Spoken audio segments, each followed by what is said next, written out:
All right, today I'm going to discuss something that really should be an enormous red flag when it comes to nutrition, and that is when you see people out there or influencers who say things like, oh, there's no essential carbohydrates, right?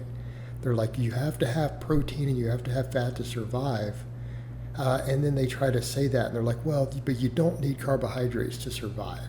And technically, we come over to technically that is true, but there's an enormous set of problems with that. And what I think is one of the really hilarious ones, they will acknowledge that there are essential fats, right? They will acknowledge that there are essential fats that are required for survival. And in fact, as far as fats go, those essential fats we know produce the best health markers. And that's omega-3 fats and omega-6 fats, which are called PUFAs or polyunsaturated fatty acids. Okay? And here's what gets funny with this. Before we even get into all the other stuff of why there's a problem with their statement on the carbohydrates, because they're only looking at macronutrients, not micronutrients. And I think most people realize we need vitamins and minerals in our diet.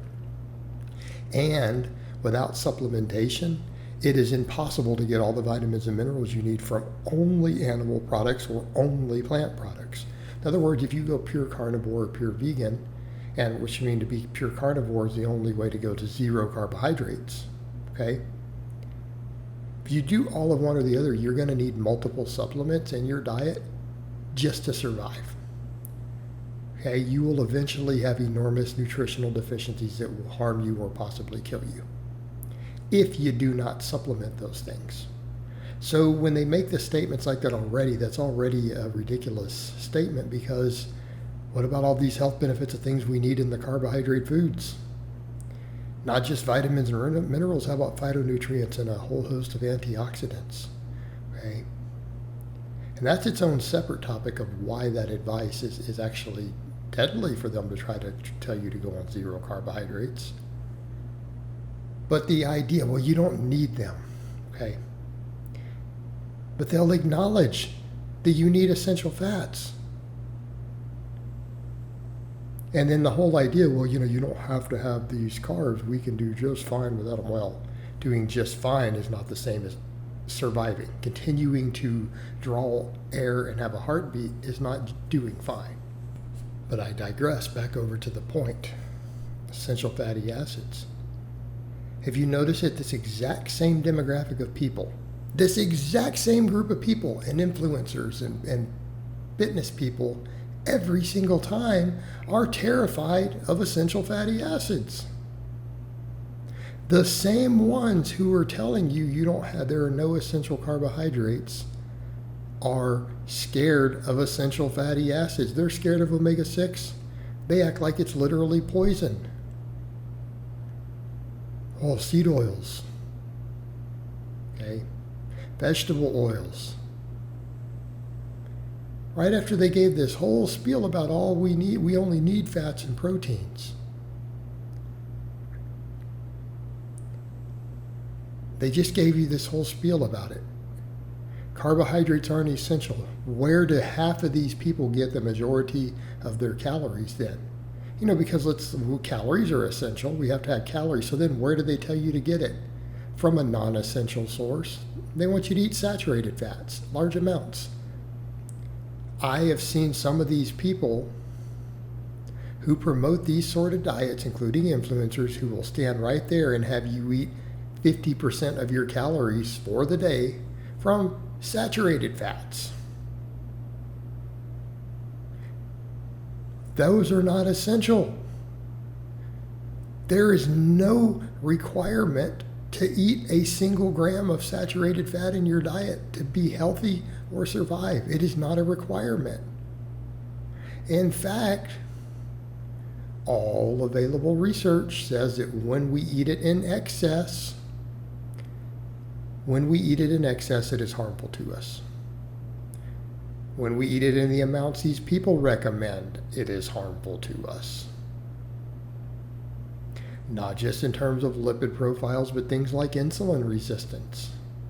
It's an enormous contributor to metabolic diseases like type 2 diabetes, insulin resistance.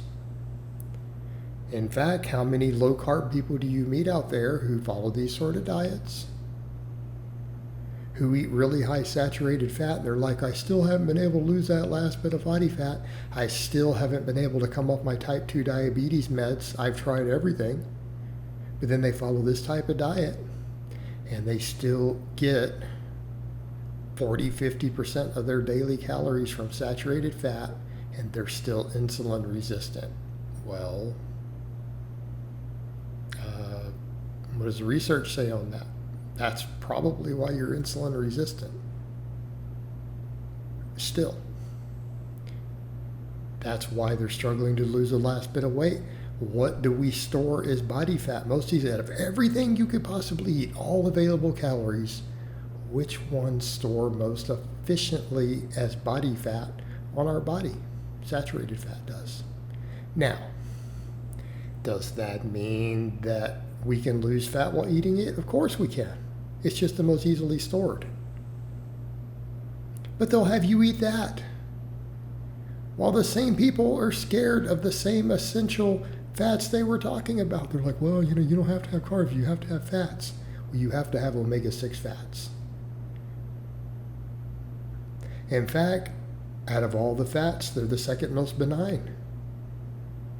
They actually have anti-inflammatory properties. We've only discovered that in the last 10 years, by the way, that they are, in fact, anti-inflammatory. We used to think they were inflammatory.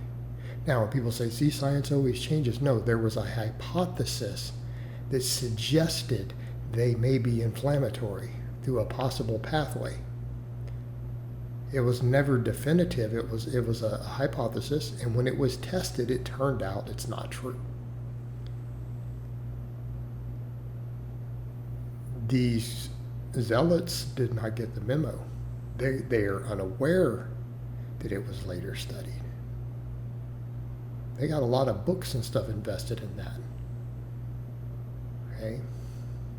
Same people have you eat all this saturated fat, and they're scared of the essential fats. The cognitive dissonance is overwhelming. It is overwhelming. No essential carbohydrates, so we don't need them, so we'll just run from the essential fats and find the most non-essential fat we could possibly eat to load into your diet instead of the carbohydrates, which is worse for your blood work and worse for your body fat levels and worse for your athletic performance and worse for your free testosterone, by the way, also. It just baffles the mind. All right, guys, but that's really all I have to say on that today. I hope it's been informative, and I'll talk to you guys next time.